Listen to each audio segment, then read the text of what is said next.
Jika Tuhanmu benar-benar Maha Kuasa, mengapa Ia tidak disalib saja? Pertanyaan itu meluncur seperti anak panah di tengah lapangan istana Baghdad, tajam, cepat, dan membuat orang menahan napas. Pagi belum tinggi ketika ribuan rakyat berjejal di bawah panji istana. Angin gurun berembus membawa debu tipis, namun suasana justru kian panas. Di singgasana, raja duduk dengan wajah tenang, sementara di bawahnya berdiri para penuntut yang datang dari negeri jauh. 3 pendeta asing, rapi, serius, dan penuh percaya diri. Mereka tidak membawa pedang, tetapi pertanyaan yang dirancang untuk menjatuhkan. Di sisi lain lapangan, Abu Nawas melangkah santai.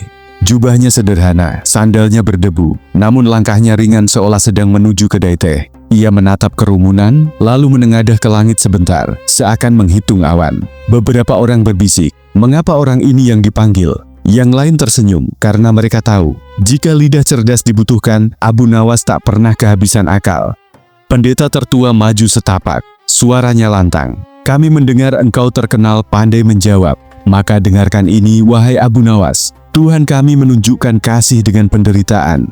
Tuhanmu di mana ketika penderitaan menjadi bukti cinta?" Kerumunan bergemuruh, sebagian mengernyit, sebagian tersenyum kecut. Abu Nawas tidak langsung menjawab. Ia justru menepuk kantongnya, mengeluarkan sebutir kurma, lalu memandanginya lama, terlalu lama, hingga orang-orang makin gelisah. "Aku sedang memastikan," katanya ringan, "apakah kurma ini manis karena jatuh dari pohon, atau karena dimakan dengan sabar?" Tawa kecil meletup, ketegangan retak sedikit. Abu Nawas selalu menatap pendeta itu. "Wahai tamu dari jauh, ketahuilah satu hal yang sering dilupakan manusia. Kekuatan tidak selalu berteriak, dan kasih tidak selalu berdarah." Ia berhenti sejenak, membiarkan kalimat itu menggantung. Di pasar Baghdad, kebenaran yang paling laku bukan yang paling keras, melainkan yang paling masuk akal. Pendeta kedua menyeringai tipis, seolah menemukan celah. "Jadi engkau menghindar?" Abu Nawas tersenyum. "Tidak, aku sedang membuka pintu. Sebab jawaban yang tergesa hanya melahirkan ribut, bukan terang." Raja mengangkat tangan, memberi isyarat agar majelis berlanjut. Abu Nawas melangkah setengah depa ke depan. Nada suaranya kini lebih tegas. "Hari ini kalian datang membawa pertanyaan tentang Tuhan. Besok kalian akan pulang membawa pertanyaan tentang pertanyaan itu sendiri." Suasana lapangan yang sempat hening kini berubah tegang kembali. 3 pendeta itu saling berpandangan, seolah isyarat tak terucap telah disepakati. Pendeta kedua melangkah maju, suaranya lebih keras, nadanya lebih menekan. "Wahai Abu Nawas," katanya, "engkau pandai memutar kata, namun kami datang bukan untuk tertawa. Kami datang membawa kebenaran.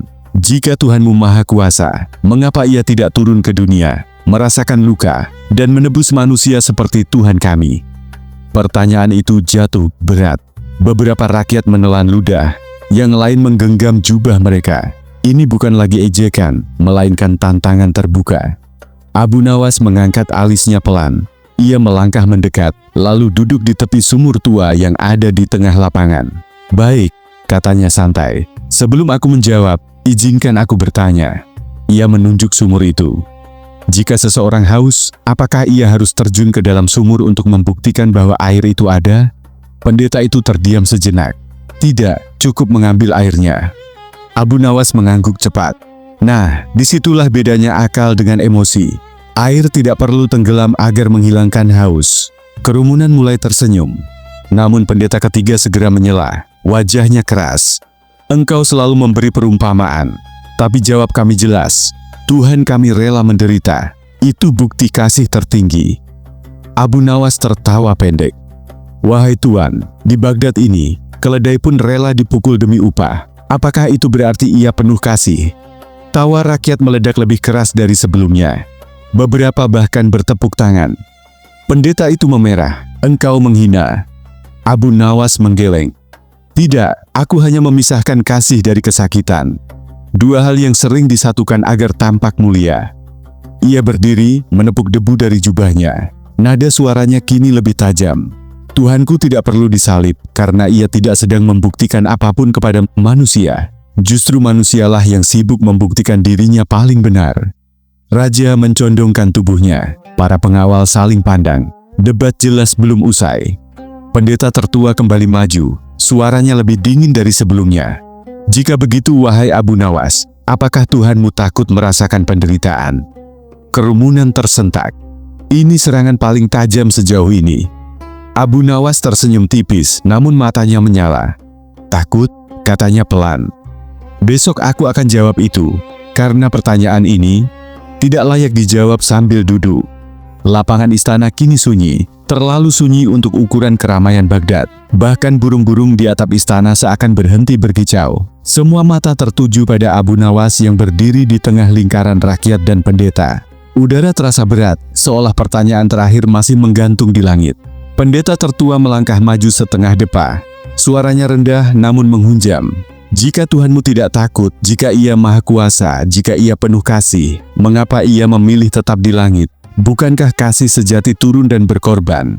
Beberapa orang mengangguk pelan, yang lain menahan napas. Ini bukan lagi soal kata-kata lucu, ini jebakan logika. Abu Nawas tidak tersenyum kali ini. Ia memandang wajah-wajah di sekelilingnya, lalu berkata pelan namun jelas, "Wahai manusia, ketahuilah, tidak semua yang turun itu mulia, dan tidak semua yang tinggi itu jauh." Ia lalu menunjuk seorang pengawal istana. Jika raja mengutus panglima untuk menyelamatkan negeri, apakah raja itu pengecut karena tidak turun sendiri ke medan perang? Pendeta itu cepat menjawab, "Tidak, itu hikmah kepemimpinan." Abu Nawas mengangguk. Maka jangan ukur Tuhan dengan ukuran tubuh manusia. Tuhan tidak turun karena Ia mengatur, bukan diatur. Pendeta kedua memotong dengan nada keras, "Tapi penderitaanlah yang membersihkan dosa." Abu Nawas menoleh cepat. Jika penderitaan membersihkan dosa, maka rumah sakit adalah tempat paling suci di dunia.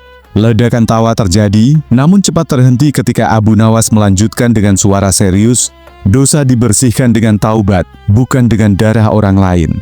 Pendeta ketiga kini tampak gusar. "Jadi engkau menolak pengorbanan?" Abu Nawas menggeleng. "Tidak, aku menolak logika yang menyalahkan Tuhan agar manusia merasa benar." Ia melangkah maju satu langkah, suaranya meninggi.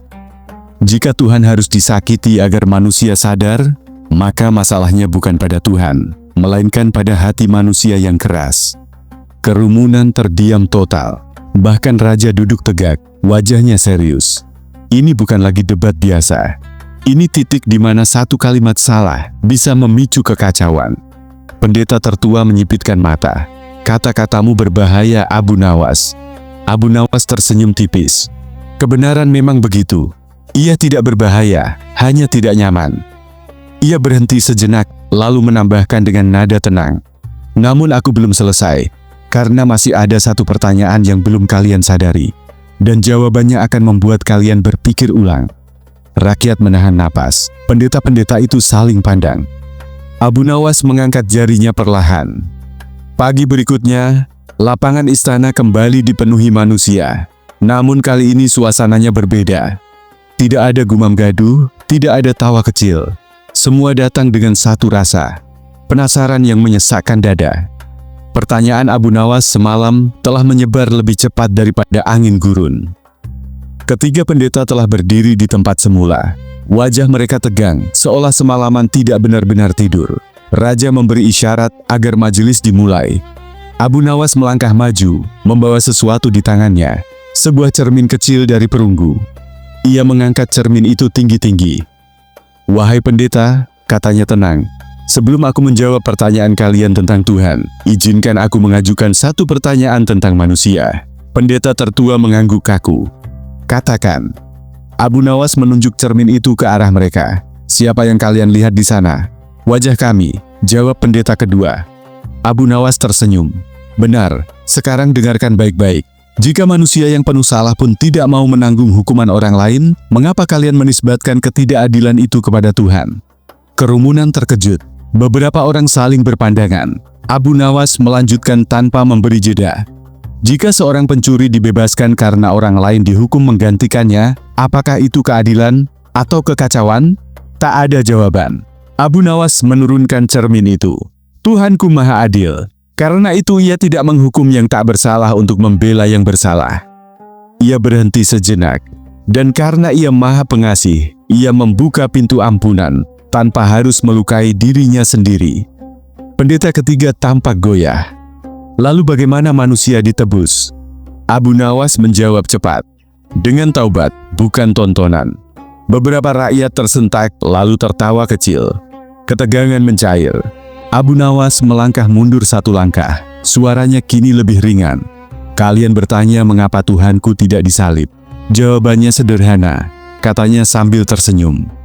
Karena Tuhanku tidak kalah oleh manusia, tidak dikhianati oleh murid, dan tidak dibunuh oleh ciptaannya sendiri.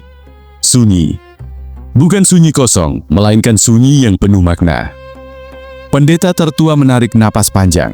Nada suaranya berubah, tidak lagi menekan. Mungkin kami terlalu sibuk membela keyakinan, hingga lupa bertanya dengan jujur. Abu Nawas menunduk hormat. Dan mungkin, katanya pelan, Tuhan tidak sedang menunggu manusia berdebat, tetapi berubah. Raja mengangguk pelan. Rakyat mulai berbisik, bukan mencemooh, melainkan merenung. Arah perdebatan telah berbalik, tidak ada sorak kemenangan, hanya kesadaran yang tumbuh. Namun tepat ketika semua mengira semuanya telah selesai, Abu Nawas menutup dengan kalimat ringan namun menusuk. Tenang saja wahai tuan-tuan, masih ada satu jawaban terakhir. Dan itu yang paling membuat orang tersenyum. Senja turun perlahan di atas istana Baghdad. Cahaya matahari memantul keemasan di lantai marmer, sementara kerumunan masih bertahan, enggan pergi sebelum mendengar jawaban terakhir yang dijanjikan Abu Nawas. Raja duduk tenang, para pendeta berdiri tanpa sikap menyerang. Debat telah melelahkan lidah, namun belum memuaskan akal. Abu Nawas melangkah ke tengah lapangan. Kali ini tangannya kosong, tidak ada cermin, tidak ada kurma. Ia hanya membawa senyum yang sulit ditebak. Wahai hadirin, katanya ringan. Kalian bertanya mengapa Tuhanku tidak disalib.